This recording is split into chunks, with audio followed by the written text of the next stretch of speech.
ជារឿងមុននឹងក្រោយអូនកុំបណ្ដោយ Let's go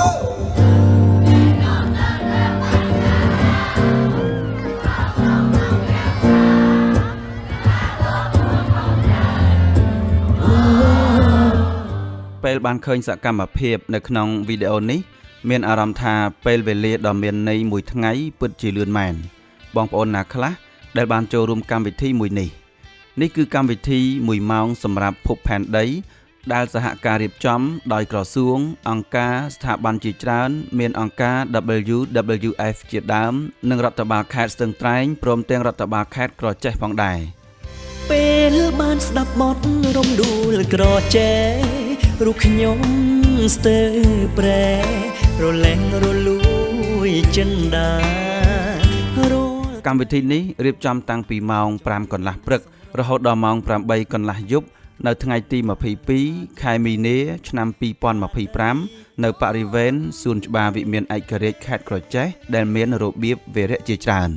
ក្រៅពីមតិសំណេះសំណាលរបស់គណៈអធិបតី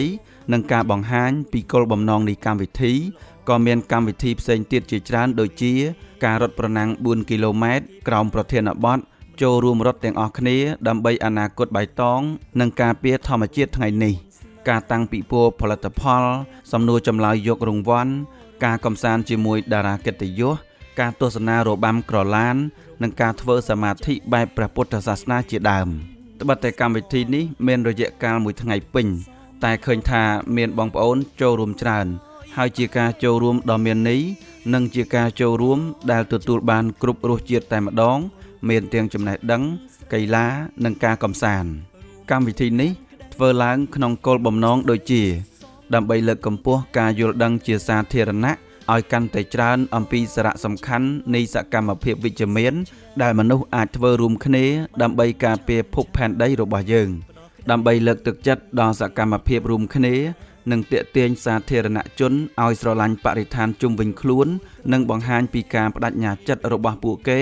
ក្នុងការកសាងសង្គមមួយប្រកបដោយសុខដុមនីយកម្មនិងចីរភាពដើម្បីបង្ហាញដល់ប្រជាជនកម្ពុជាពីរបៀបរស់នៅប្រកបដោយយកចិត្តទុកដាក់ពីសកម្មភាពចូលរួមការពារបរិស្ថានធម្មជាតិជីវៈចម្រុះសុខភាពនិងអនាគតប្រកបដោយនិរន្តរភាព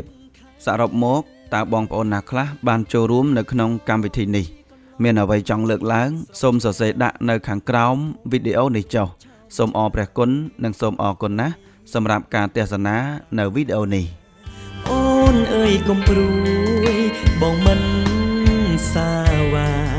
ជាតិនេះសូមផ្ញើវាសនាលើផ្កាក្រចេះសូមផ្ញើវាសនាលើផ្កាក្រចេះសូមផ្ញើវាសនា